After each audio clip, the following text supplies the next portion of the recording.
All right, so if you're a creator or really just a curious person, you've probably felt this struggle, right?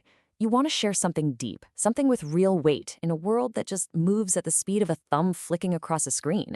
We have all this incredible ancient wisdom available to us, but the place we talk about it is, well, it's digital, it's fast, and sometimes it's pretty superficial. So, how do we bridge that gap?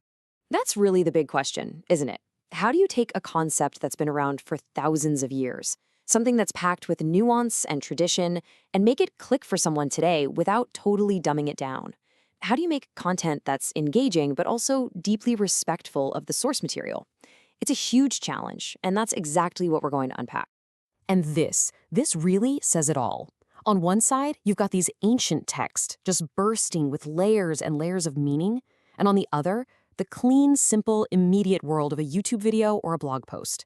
The distance between them can feel massive.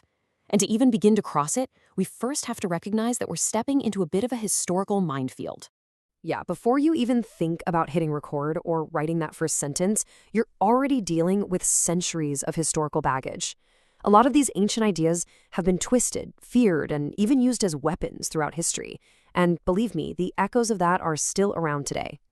I mean, just listen to how final that is. This isn't just going after so-called bad magic. It's a flat-out rejection of any kind of wisdom that exists outside the official established power structure. That kind of deep-seated prejudice, that fear of anything unconventional, it hasn't just gone away. It's still here, lingering in the stereotypes that you as a creator have to consciously dismantle. And the history, it gets even messier. You find people who were exploring these really profound, esoteric ideas, while at the same time justifying something as horrific as slavery. Now, this doesn't mean the ideas themselves are tainted, but it does force us to face the very flawed, very human people who carried them forward.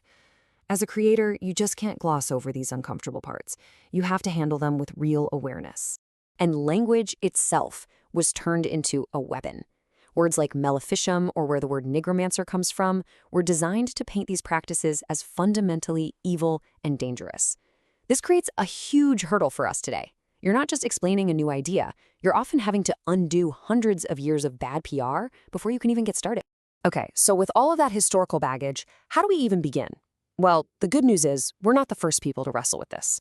There are actually some amazing toolkits out there, both modern and ancient, that are specifically designed to help us communicate these big ideas with clarity and, just as important, with respect. Let's start with a modern one called the engagement lens. And I just love its core principle because it is so true. People don't actually reject depth. They reject being suddenly crushed by the weight of it. We're all curious. We all want to understand big things, but you can't just drop a ton of bricks on someone's head. It's all about creating a gentle on-ramp. And here's how it works. Notice that the whole vibe here is invitation, not instruction. You start with a story, a good metaphor, a question that pulls people in. You let them connect with it on a human level first, and then you start carefully adding the layers of complexity. It's a really mindful, thoughtful way to guide your audience into a new world. Now, this is where things get really cool. What if I told you that this very modern-sounding, thoughtful approach to explaining things actually has a parallel that's over 1,000 years old? Let's talk about a system from ancient India called the Tantra Yukti. It was basically a set of rules for how to structure arguments and texts to make them clear. Okay, check this out. The parallels are kinda staggering. The engagement lens says invite curiosity. Well, the ancient Tantra Yukti method of samshaya was all about organizing someone's natural doubts to actually guide them toward a deeper insight. The modern lens says introduce complexity gradually. Tantra Yukti had hetvartha, which means every single claim you make has to be backed up by clear logic. It's proof that this challenge, communicating responsibly, is absolutely timeless. So now that we have these toolkits, these frameworks, let's see how they actually play out in the real world. Where can you find this wisdom being shared today? Well, it usually shows up in a few different places, and each one has its own unique flavor. First up, you've got the formal academic route. Peer-reviewed journals, university research, that whole thing. This world is all about rigor, structure, and intellectual precision. The main goal here is to preserve and analyze knowledge accurately. But let's be honest, it's not always the easiest entry point for everybody. Then you've got the practitioner's path. You see this a lot in places like YouTube interviews and discussions. And here, the whole focus shifts. Like Rajarshi Nandi says here, it's less about just collecting interesting experiences or facts and more about consistent, daily discipline. The real value isn't just what you know, it's what you do. And the third path is the experiential one. This is all about immersive learning, sync retreats, workshops, that kind of thing. The whole point here is to kind of bypass all the books and the talking and to get to a direct, embodied understanding.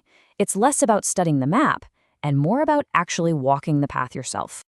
And this all leads us to the most important point, which is about you, whether you're the one making the content or the one watching it. Just understanding that these different paths exist is a game changer.